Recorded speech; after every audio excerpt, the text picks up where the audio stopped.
Oh my God, what is going on? It is Tyler with False Neutral Media co-host, my brother Trevor, and Pittsburgh was sick. 250s and 450s was sick. I don't even know where to start. But before we get into it, yeah, that's true. But before we get into it, yeah, different background.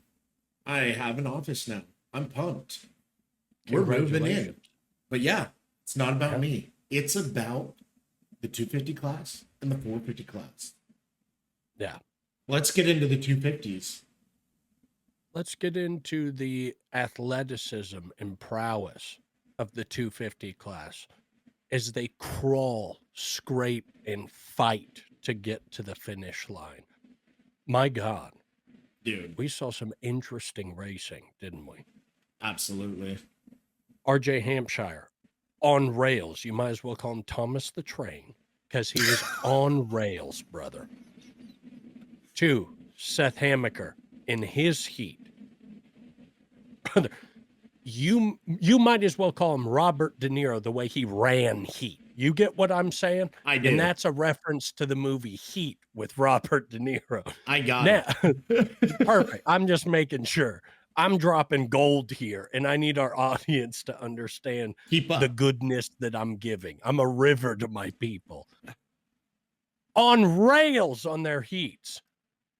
And Tom Vial said, please, God, let me into that fucking main. Took 4th coming in his heat and said, just give me a gate, please. Rockets out the main event. And we're looking pretty good. Yeah. And then danger happens. And we'll get into it, but the 250 class was full of energy. Full of energy. We saw a lot of people going in. We saw a lot of good riding. A lot of good racing. The track was super technical, and it flowed really well. Definitely kept the riders on their toes. But no, yeah, it sucks seeing in the main with Haymaker, just, the little bobble. I don't know how he didn't go down. That was insane. What a save. That just shows the talent and skill these riders definitely have.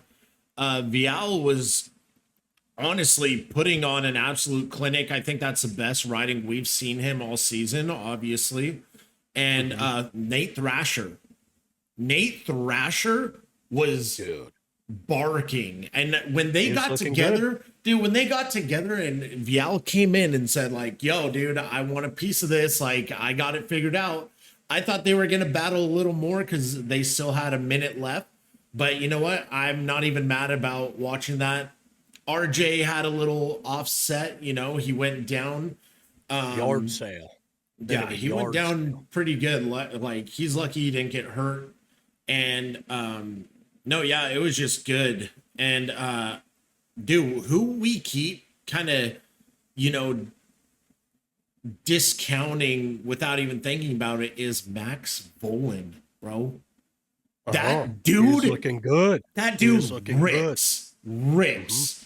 And no, I thought, I wasn't even upset, because we picked our picks and it was pretty close. My wild card was, Nate Thrasher, and he came to perform. So I'm excited for it. Seth Haymaker, just kind of, I think he just had an off night. You can only do so good for so long until, you just have that one race.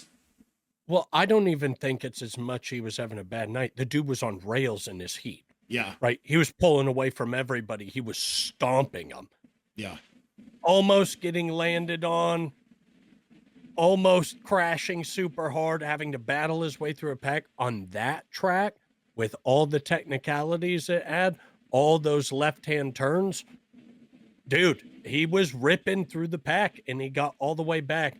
And then the gods declared the East Coast will go down to the final motherfucking round. And they said, RJ, yard sale into the hay bales. They said, Hammaker, get on his ass. Right. And they finished 4th and 5th. Yeah. Which gave Tom Vial the victory. which brought all three of them up for points contention going into the final round. And my God, what is this, a Martin Scorsese film? I'm enjoying myself far too much. I think I underestimated the East Coast, dude, because a couple of talk shows, I did say, like, oh, the West Coast is way better. Like, okay, that was entertaining. Hey, editor, a.k.a. Tyler, put the part in where I said the East Coast was the stacked coast, and you went, but West Coast, and I go, it's Hayden Cole Davies and some other third guy. East Coast, it's we're all praying for dear life. Kitchen's gone. McAdoo's gone. Because it was chaos at the beginning. Yeah. It looked like a scene from a Warhammer 40K game.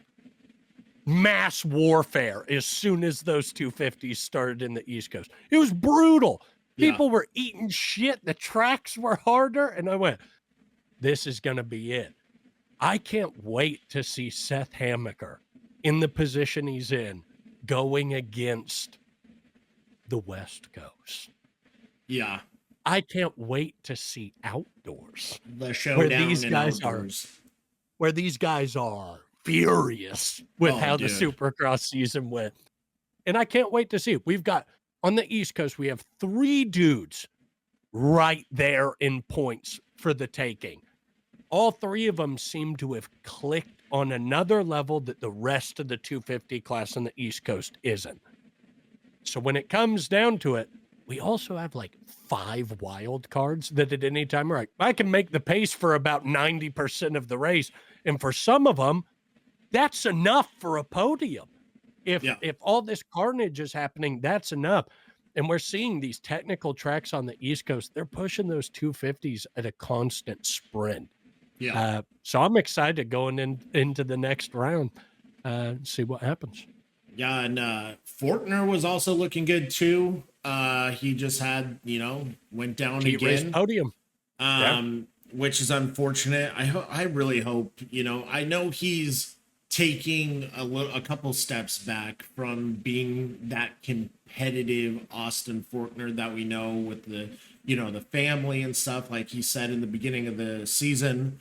And he new team, we're still working things out. So I hope everything starts clicking. There were some good crashes, some gnarly crashes in the LCQ, and just throughout all out the night from how technical that track is. But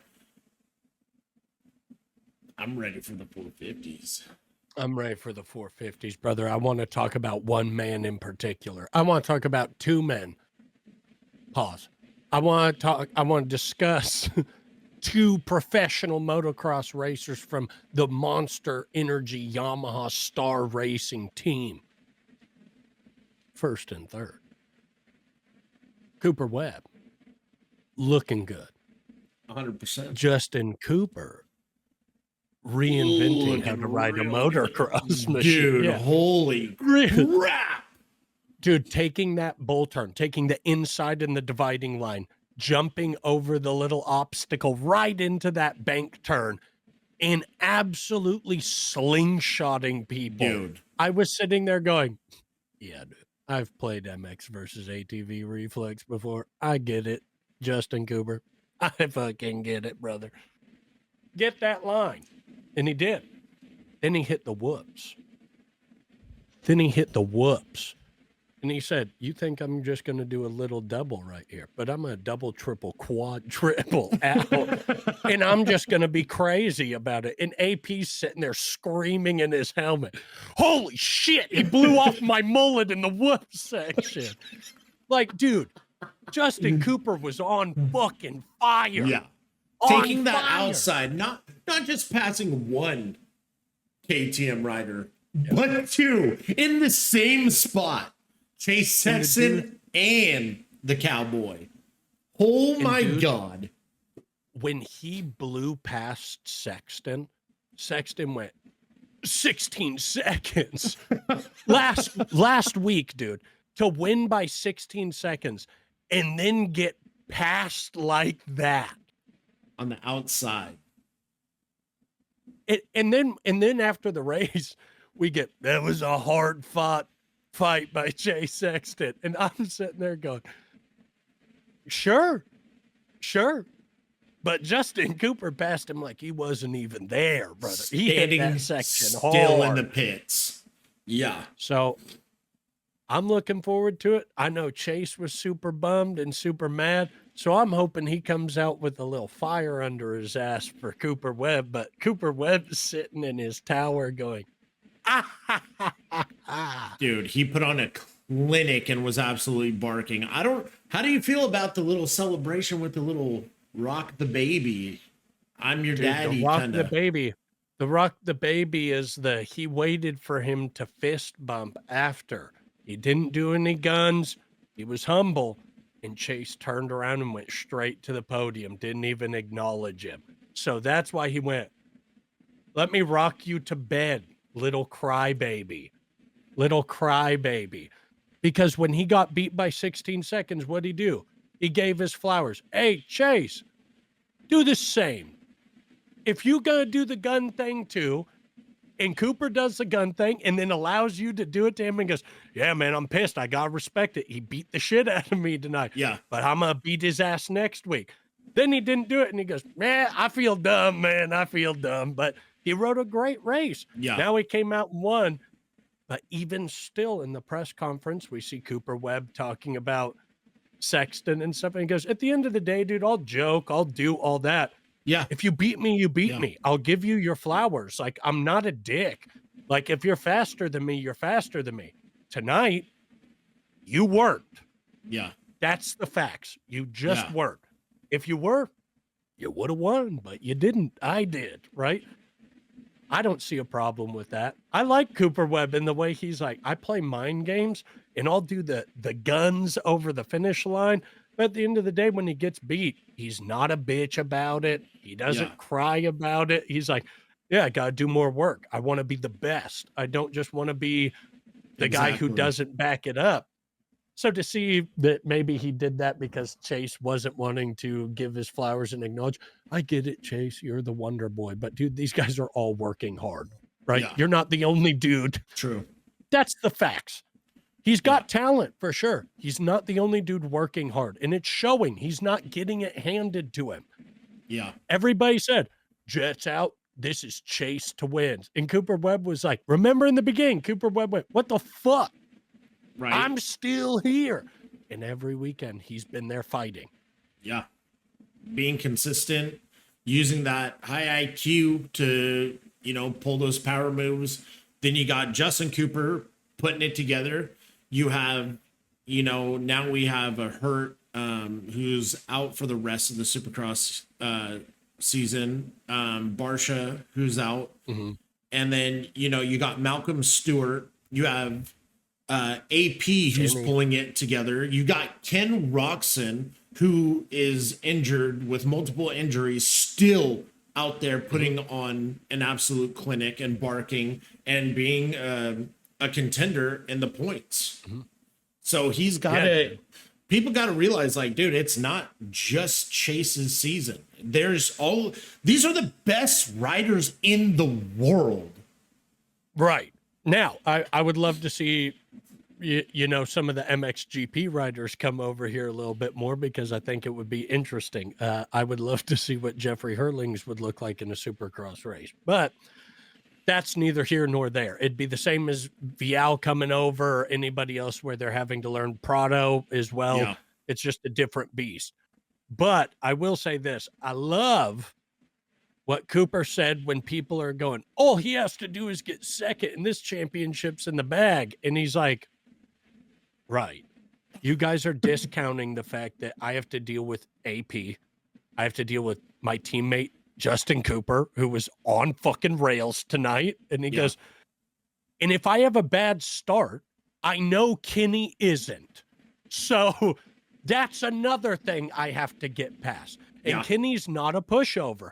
Malcolm's not a pushover. Like, these dudes will fight me all the way to the top. So if Chase wins, cool. You're saying I have to get second. I've been battling for podium position every weekend. It Yeah. hasn't been an easy win for me. I didn't get a 16-second gap win, right? I got like 5 to 6 second gap wins. Like I was fighting for this. Yeah. So I love 100%. that Cooper Webb kept it real and was like, you guys act like getting second in Supercross is so fucking easy, and it's not.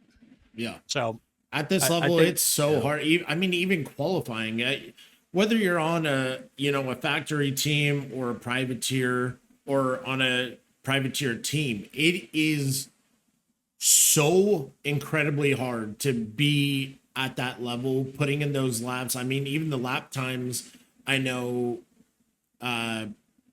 Cooper Webb and Chase Sexton in qualifying, I mean, they were putting in fast freaking laps and they were going back and forth. One would get a fast lap, the other would get a fast lap, and they just go back and forth till it was done.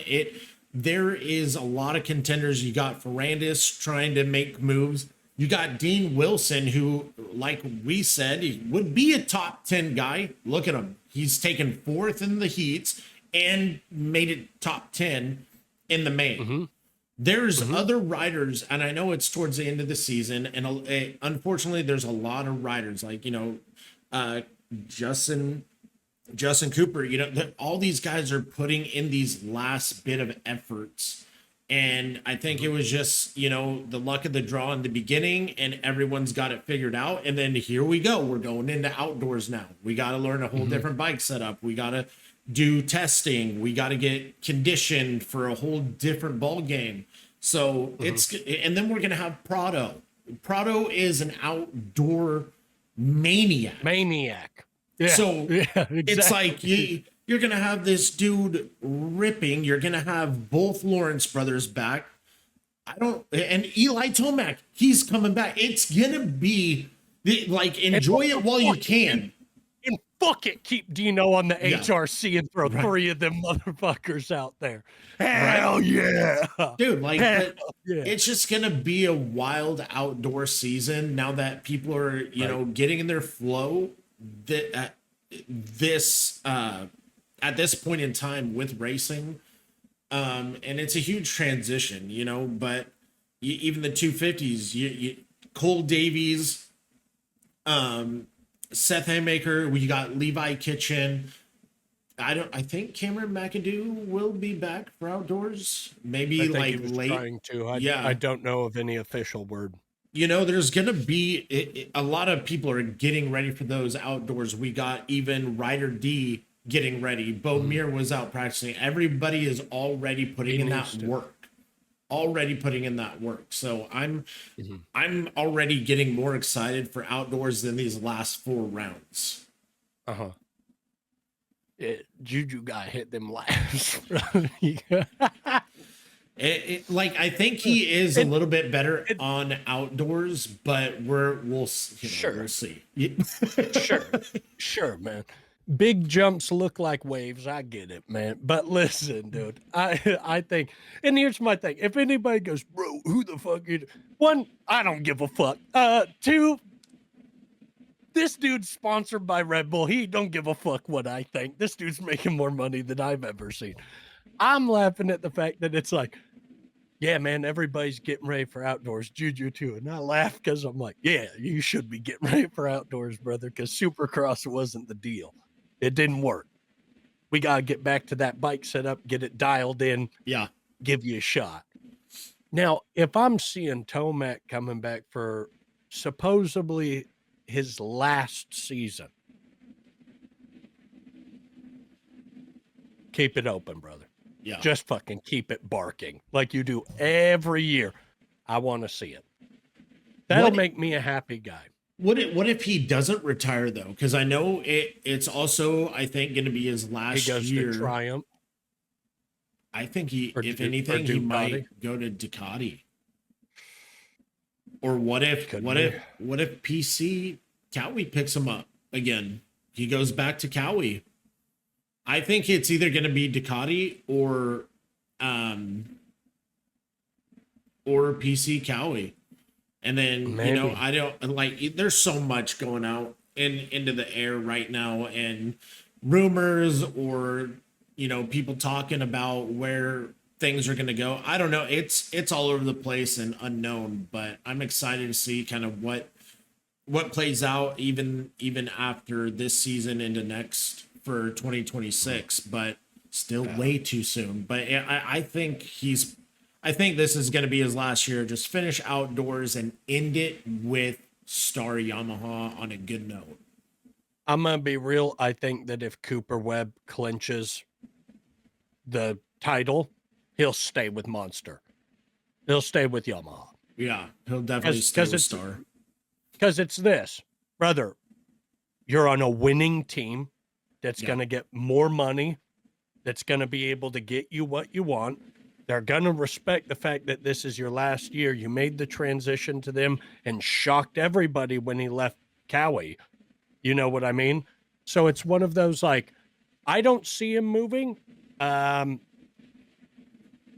don't know, dude. In my opinion, I would love to see Blake Baggett on a Ducati if they could get him back out. I've been seeing some videos of him on a trail bike out at the track, and he's fucking ripping. Dude, I don't know anything about what's going on with that, but dude, that would be awesome. Now I don't know if he's fully retired. I never really heard more about that. What was his nickname? Chupacabra? El Chupacabra. Dude. That dude, he rips. Absolutely rips. I always loved watching him. Him and Villapoto, all those guys battle back on the, Ben Townley and Villapoto battling back and forth on the PC winning days. Like, oh man, no, this sport is only growing too, and we got so many riders coming up from, SMX next. Gordon and Enzo Timmerman are absolutely shredding and killing it with Monster Kawasaki. So I'm excited to see where they go. We got Cole Timbo coming up. We got even local boy Jordan Torres. He's going to be coming out and trying to make his pro debut. I think he's pretty close to getting his pro points. This is his first year pro. So he's doing good. There's a couple other people. Ty Freehill, he's already in training. We got Nate Freehill, his brother. He's going to be doing a lot of work trying to get into the SMX Next programs as well for next year. So we got a lot of people. We got Dane Pappas going to 250s next year too. A lot of stuff coming his way. We got Carson Wood, who's on Star Yamaha on the, amateur side. And I'm excited to see a lot of these new kids come up because they're learning from what Cole Davies is doing, Deegan, the Lawrence brothers, all these guys, dude. So I'm excited. Constantly evolving with new talent. So it's sick to see. I'm excited. I'm super excited. We even, when I was at DT1, Talon Stacks, he rides a Husky, and the kid absolutely rips. Him and Nate Freehill were absolutely barking. And I know I'm going kind of off track with the amateur kind of side, but a lot of these people don't talk about it. So that I love talking about it. I'm there all the time and see it. So definitely want to start implementing more of that within our bench talks and stuff. But dude, no, it's gonna be good. We got I'm gonna be at Hangtown on Sunday for the Road to Mammoth round 5, and I'm excited for that. It's gonna be really good. A lot of people are gonna be rolling out Saturday practice, Sunday racing all day. So I'm excited. I'm excited to go and get some good filming, hang out with some awesome riders, get to know, their next steps. I'm also going to be talking to CJ Tucker, who is a local pro here. Dude absolutely rips, got a shot. He just got back from a wrist injury too. I think he got injured at Glen Helen with one of the qualifying rounds just to make points, but he's back. He'll be at Hangtown. He will be on the podcast. Already talked to him today. He really wants to come on. So I'm pumped for that, that a lot of these, like, you know, pros want to come on, talk to us. I got to set it up with Dino whenever he's kind of free too. And, you know, we're going to hear CJ's side. He just got on with Beta a couple months ago.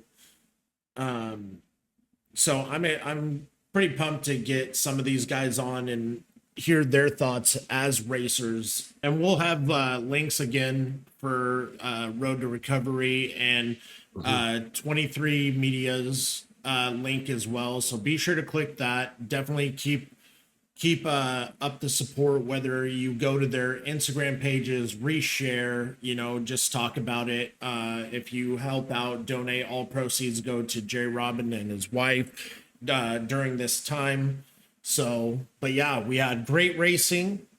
I'm looking forward to the next round. We got outdoors coming up really fast. We got mammoth racing coming up really fast. So it's going to be a hectic month next month. Birthday's tomorrow. I'm super pumped. Gonna get sushi, Happy maybe birthday. go see a movie, but it's been a hectic past 2 months, but we're getting through it and getting it done. But I'm excited. We're gonna have CJ Tucker on next week, chatting it up with us with the bench talk. Hear about his side, you know, just who he is as a rider, so everybody at home gets to know who CJ Tucker is and what he's, you know, from when he started to now, and hear his take on Supercross and motocross and where he's going for what his goals are for the rest of the year and, you know, down the road. But hope you guys enjoyed the show. Leave a like, leave a comment. Feel free to share. We are on Instagram, TikTok, and majority of the time, obviously, on YouTube. So thanks for hanging out with us, and we'll see you in the next one.